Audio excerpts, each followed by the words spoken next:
Today we're going to talk about 5 herbs you should always grow in your garden and the reasons you must grow them. The first herb you must plant in your garden is chamomile. This is one of my favorite herbs because it makes a delicious cup of tea, but flavor isn't all that chamomile has going for it. While this beautiful plant with its feathery leaves and tiny daisy-like flowers may look delicate, it is a powerful medicinal plant. The muscle relaxant properties of chamomile help ease tense muscles after a long day of work in the garden or to relieve menstrual cramps. It can also support your digestive tract and ease intestinal issues such as indigestion, irritable bowel syndrome, and colic. Are you having difficulty sleeping at night? A cup of chamomile tea before bedtime can help your body relax and can quiet your mind so you can get a good night's sleep. Do you suffer from anxiety? Again, chamomile can help quiet your mind and relieve those troubled feelings. Chamomile is also anti-inflammatory and antimicrobial. Studies have shown that a strong tea of chamomile swished in the mouth can prevent thrush and can help relieve gum disease. Chamomile tea applied to the affected area as a compress may help calm eczema.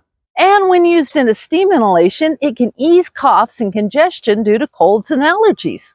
If you have a sunny corner in your yard, you can grow chamomile. Roman chamomile is a perennial plant, and German chamomile is an annual plant that readily reseeds itself, so it might as well be a perennial.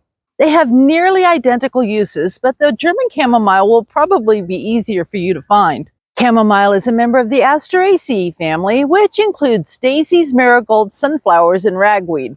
If you are allergic to any of these plants, you will want to avoid chamomile unless you are under the supervision of a healthcare professional.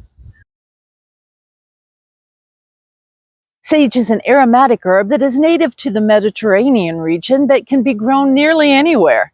Sage can enhance the flavor of meat dishes, stuffing, soups, and stews. It can be infused into oils and vinegars to add an earthy, slightly bitter flavor to salads and other dishes. Sage has a long history of use as an herbal medicine. Applied topically as a tea or compress, it can be used to help prevent infections, relieve pain, and speed the healing of cuts and scrapes due to its antiseptic and anti-inflammatory properties. Research has suggested that sage may help increase cognitive function and help improve memory. It may help lower blood sugar and may alleviate menopausal symptoms such as hot flashes, night sweats, and mental fog. Sage stimulates the digestive tract and aids in the digestion of fatty foods. A tea made from sage and then gargled can help relieve a sore throat or excess mucus. And inhaling the steam from a sage infusion may alleviate your headache. Choose a sunny spot with well-drained soil to plant your sage. Water it with moderation, and once it is established, it will tolerate drought. Sage prefers to be a bit too dry as too wet. Overwatering can cause root rot. Prune your sage regularly to make it grow bushy and healthy. Sage is a perennial plant with lovely gray-green leaves that may be slightly fuzzy depending on the variety you are growing. When harvesting, only take about 1/3 of the leaves so you don't damage your plant. And harvest before the plant goes to flower. Do not use sage if you are breastfeeding, as it can dry up your milk. If you are weaning your child, you may want to use this to your advantage. Tulsi, also known as holy basil, is native to India but can be grown in almost any garden. Its slightly sweet and peppery flavor is used in Indian food and is added to soups, salads, and teas. Tulsi is full of antioxidants, which helps reduce the risk of chronic diseases. It also contains vitamin A and vitamin C. Tulsi can help support your immune system to fight off infections, and its anti-inflammatory properties can relieve conditions such as IBS and arthritis. Tulsi has been used for skin conditions such as acne, ringworm, wounds, and rashes because of its antimicrobial and anti-inflammatory effects. Research has suggested that Tulsi may support cardiovascular health by reducing LDL, increasing HDL, and lowering overall cholesterol levels. It may also help lower your blood pressure. Because Tulsi can lower blood sugar levels and improve insulin sensitivity, people who are on diabetes medication should avoid using Tulsi in medicinal quantities unless you are under the supervision of a healthcare professional that understands both prescription medications and herbal medicine. The analgesic properties of Tulsi may help you get rid of your headache, including migraine. Tulsi is easy to grow in a warm, sunny place in your garden. It prefers well-drained, neutral pH soil. Keep the soil moist, but not wet, as it is susceptible to root rot if overwatered. Once your plant is 6 to 8 inches tall, you can harvest up to 1/3 of the plant regularly to help your Tulsi grow bushy and not leggy. Use the leaves fresh or dry them for storage for up to a year. While consuming Tulsi in food is generally safe for most people, if you are pregnant or nursing, you should avoid it in medicinal amounts. Tulsi may stimulate the uterus, which could lead to premature labor. As stated before, people who are on diabetes medications should not use Tulsi medicinally, and those with low thyroid should also avoid it since it can lower thyroid levels. When taken in medicinal quantities, Tulsi can interfere with blood clotting. Those who are on blood thinners should avoid Tulsi, and if you are going to have surgery, you should stop using Tulsi at least 2 weeks before the surgery. The fruits of hot pepper plants contain a compound called capsaicin, which is what causes the heat. Not only is pepper delicious in foods such as Mexican, Thai, and Indian cuisines, it is also very useful medicinally. Pepper heat is measured in Scoville heat units, ranging from 0, as in sweet peppers such as a bell pepper, to pepper X at 2,690,000 Scoville units. In comparison, jalapeno pepper averages about 5,000 Scoville units. If you like really hot peppers, more power to you. But while I like some heat, I still want to taste my food without destroying my mouth, so eating pepper X is not on my list of things to do. But I will always grow some hot peppers in my garden to add to salsas and other foods that need a bit of spice, and because they make excellent remedies for many health issues. Adding hot peppers to your food helps you digest it more efficiently by increasing saliva and gastric juice production. This helps you break down your food more completely, which then makes the nutrients more available to be absorbed. If you have a wound that just won't stop bleeding, sprinkle a bit of pepper powder on the cut to help that bleeding stop quickly. It will sting a bit at first, but the pain-relieving properties of capsaicin will soon stop the pain. In fact, when made into a liniment or ointment, hot peppers can be applied to sore joints to relieve arthritis pain. There are even over-the-counter products that contain capsaicin for this specific use. Save money. Make your own. Its pain-relieving properties also make it great for soothing a sore throat.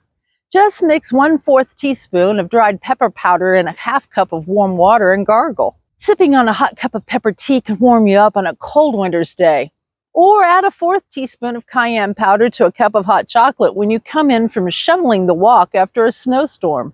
Cayenne powder infusion, either drunk as a tea or used in a steam inhalation treatment, can help relieve congestion due to a cold or the flu. And because it increases circulation and promotes sweating, a cup of the tea can help reduce a fever. But don't use too much cayenne powder to make that tea. A little goes a very long way, so 1/8 to 1/4 teaspoon per cup of hot liquid is plenty.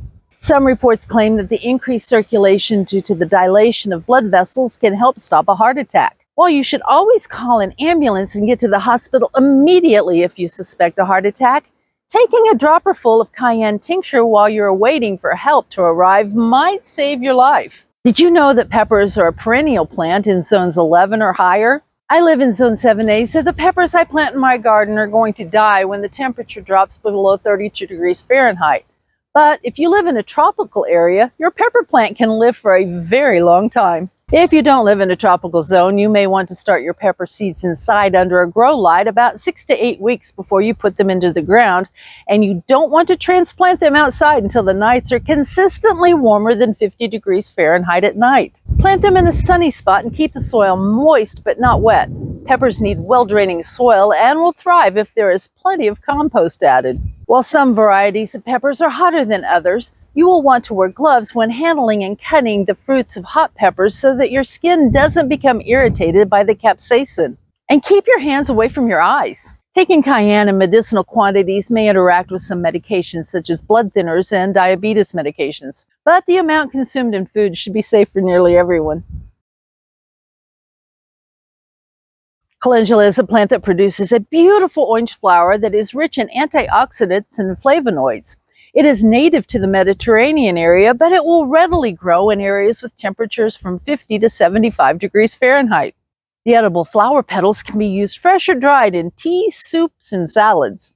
Calendula is famous for its skin healing properties. It can be used as a remedy for acne, sunburn, scrapes, cuts, rashes, bruises, insect bites, insect stings, and for diaper rash. It is antimicrobial and anti-inflammatory, which can alleviate irritations and promote wound healing. It stimulates collagen production and may help improve skin elasticity and reduce the appearance of fine lines and wrinkles, helping you to look younger. Calendula tea can soothe an irritated digestive tract and has been used for abdominal cramps, colitis, and GERD. Topically, it can be applied to hemorrhoids to relieve pain and swelling. Calendula can stimulate your immune system, helping it fight off infections. Used as a mouthwash, it can help reduce the effects of gum disease. And its muscle-relaxing effects make it useful for relieving menstrual cramps.